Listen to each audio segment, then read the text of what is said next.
What's good, Shellitronnn here. You can call me Shells, and I'm back again with a brand new video. And I'm gonna keep it a Bowlberry biscuit. It feels good to be back making these videos. But we're gonna find a time for all the reminiscing and welcome back and later, because I saw something on my timeline just a couple days ago that I really want to get into and I really want to talk about. Throw up this tweet right here that says, a team that will surprise people this season, the Carolina Panthers. And there's a list of 4 reasons why. The first one is top 15 defense last year will be better.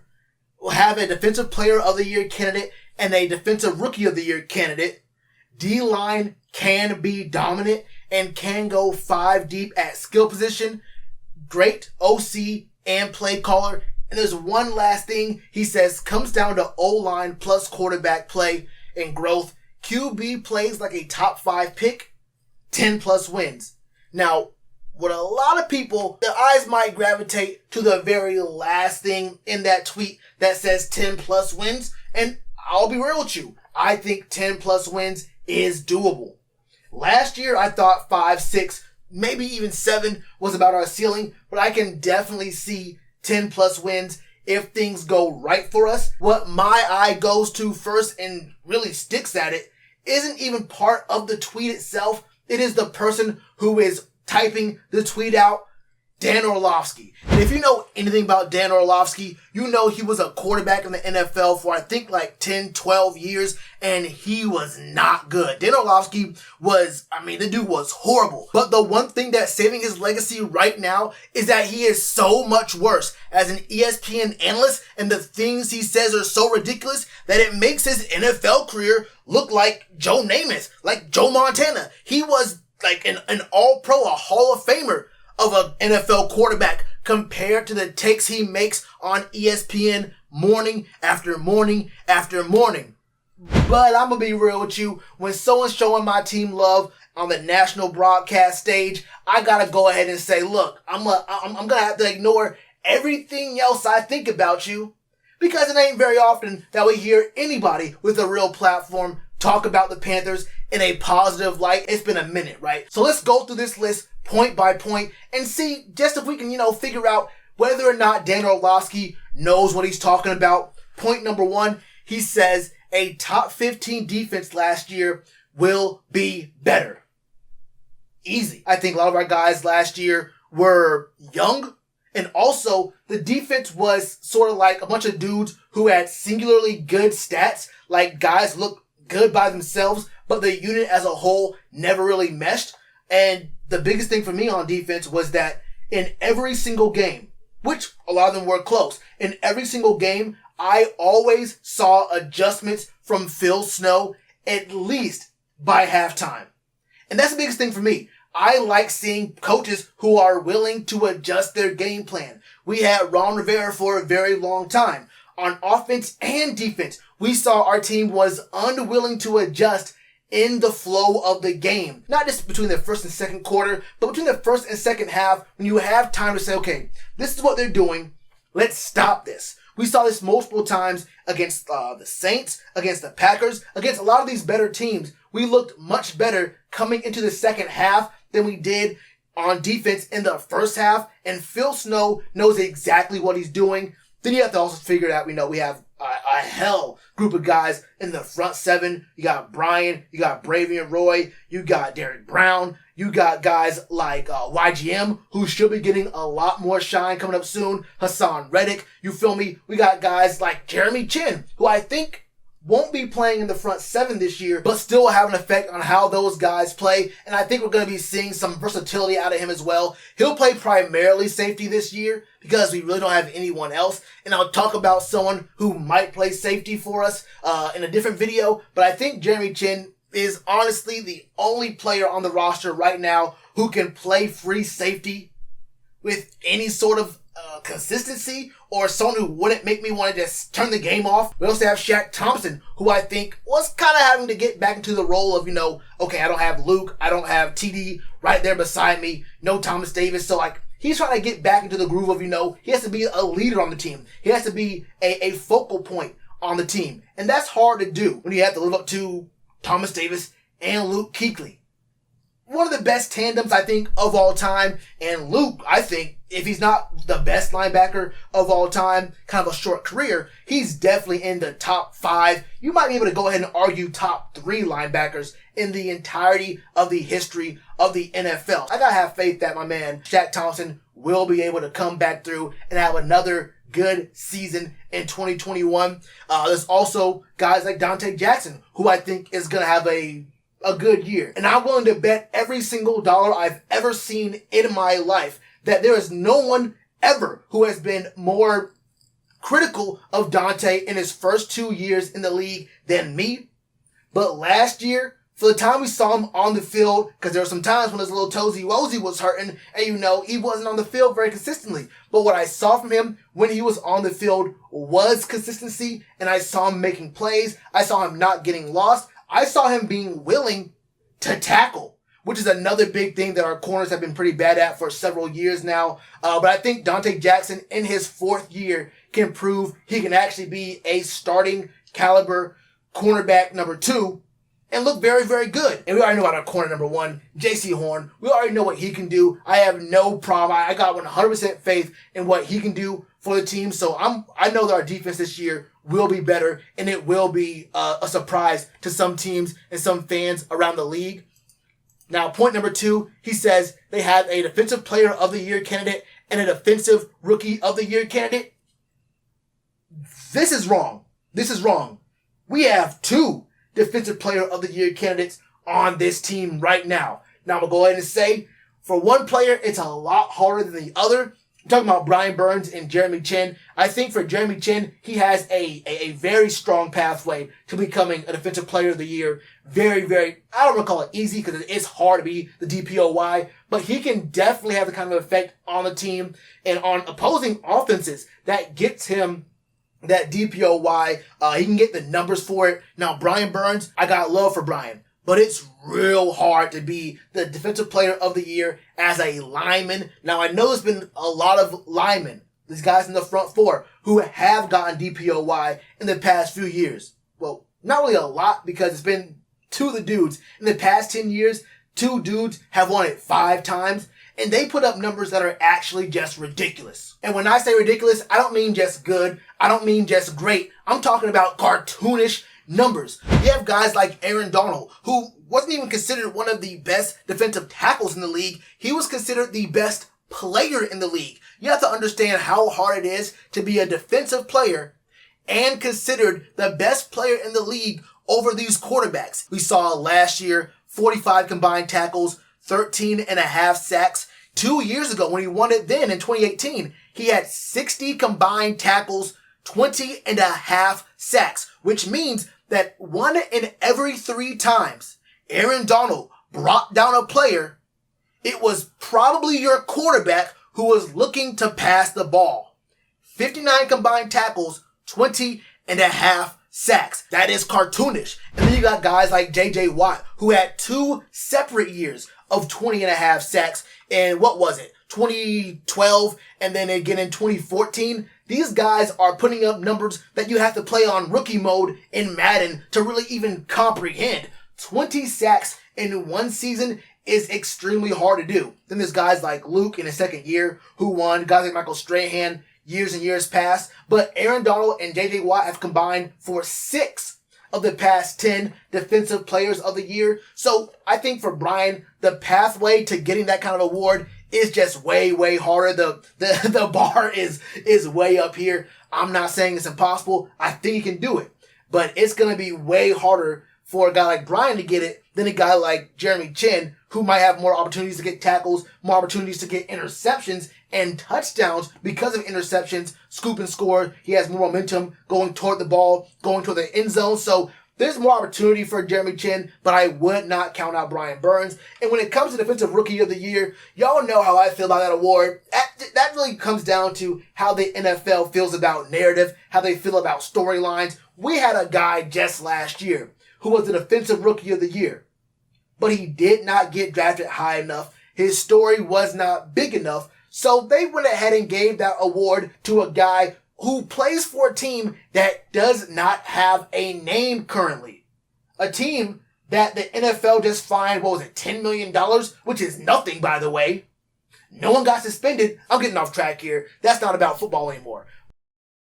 But you understand what's going on here with the NFL. It's all about narrative and whatnot. So we got to figure out what exactly is Defensive Rookie of the Year. We may see something go on there with J.C. Horn. He could very well do it. The next point is defensive line can be dominant.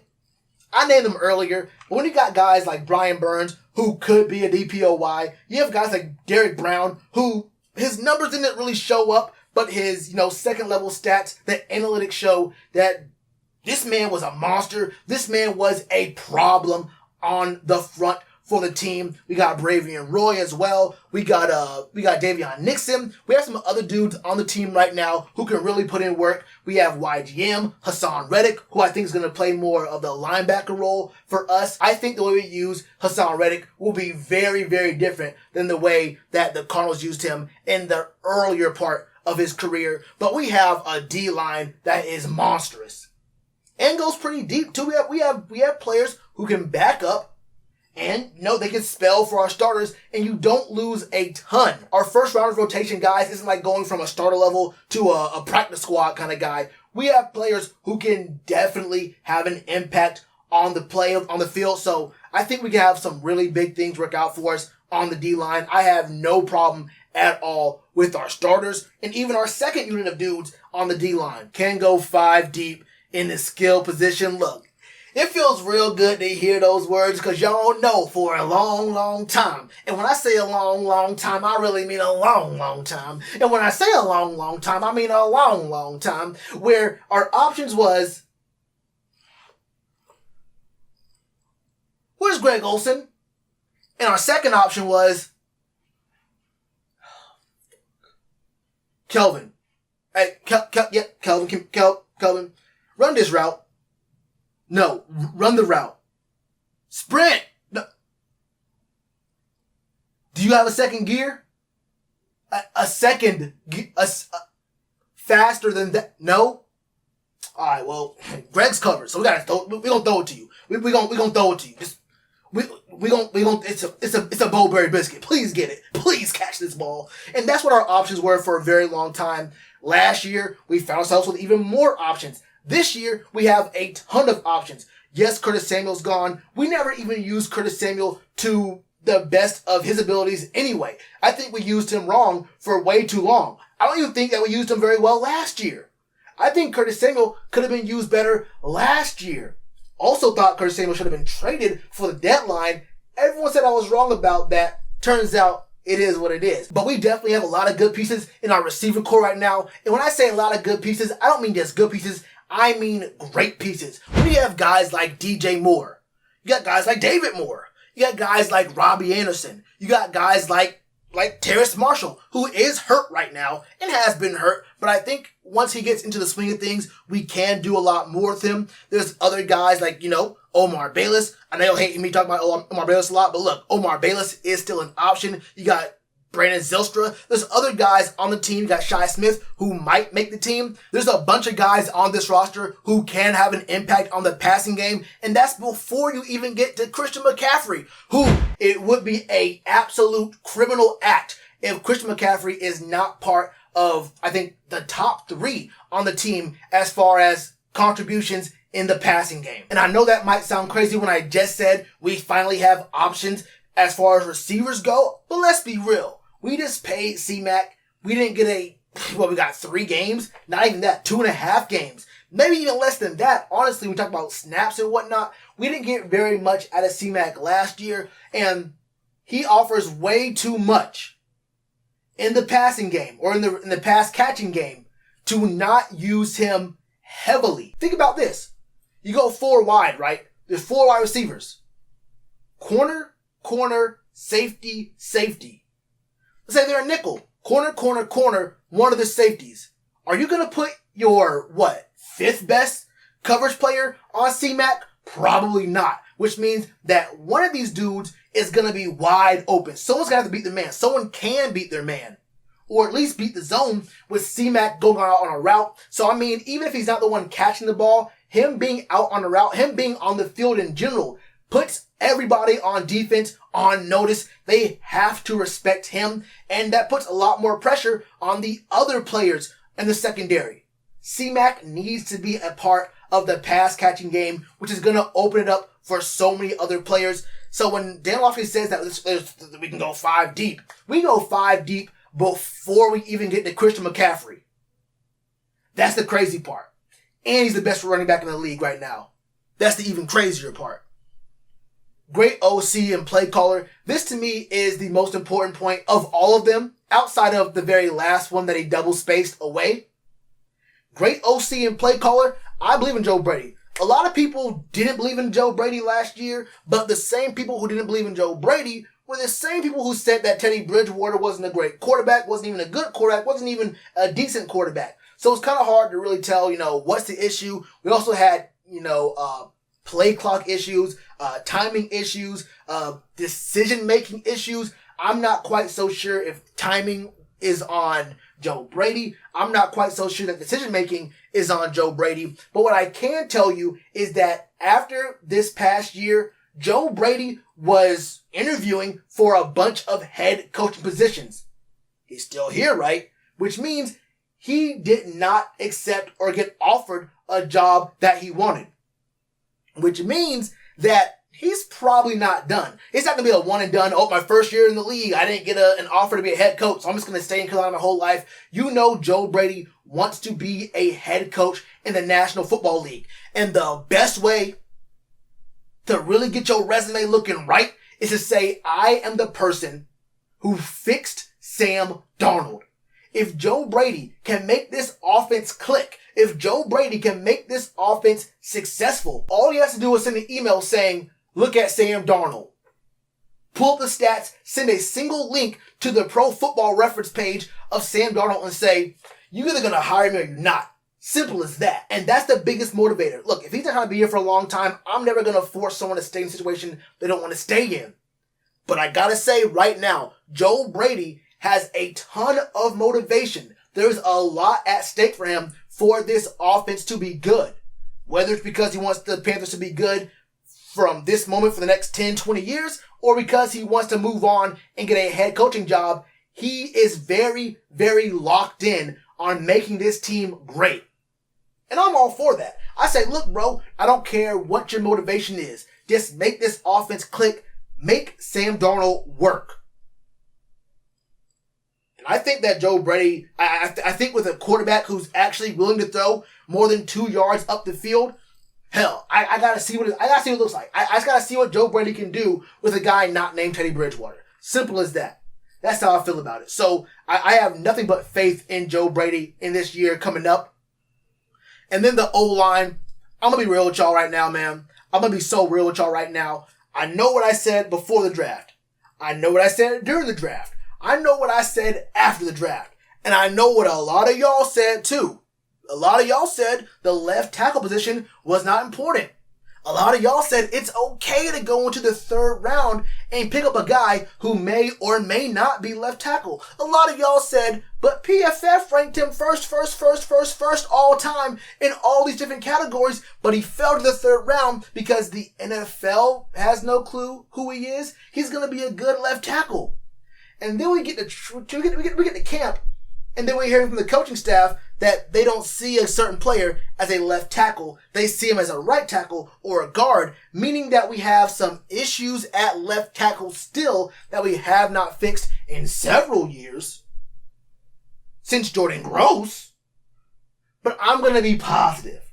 I'm going to have a positive mind state because y'all right. I was a little bit negative. Was I right about what I said? Of course I was right. Of course I was. But I'm going to try to be a little bit more positive about this and say, I'm willing to see what we do. I have questions. A lot of questions. I don't think that there's a lot of players on the O-line who I can confidently put money on in saying 17 game stretch in the regular season. I know that him, and him are going to do work. I have no questions at all. I've got confidence in these players. I wouldn't put money on it, but I am willing to go ahead and look and see what we have and believe in the coaching staff. That's what I can do. That's what I can do. So that's what I'm looking forward for. I mean, I think Joe Brady can make good things happen with Sam Darnold. O-line, it's the story that comes up every single year. It is what it is. But that's how I feel, though. General Orlovsky has never said anything smart until this tweet. We could definitely be a 10-plus win team. But the biggest thing to me is that O-line. That's how I feel about it, though. What are y'all's thoughts? Are the Panthers a 10-win team? Do we have a plus top 15 defense? Do we have a DPOY candidate, maybe 2? A D-Roy candidate? Do we have a dominant D-line? Do we have, the skills, we already know what it is. Come on now. And what do y'all think about this Sam Darnold situation, man? Let me know all your thoughts in the comments below. And you already know what to do with that like button. Cheers to you, appreciate the chance. Being told y'all I been the man. Being told y'all I had the gift. Tell a friend to tell a friend. Real ones gonna recommend. Count this as another win.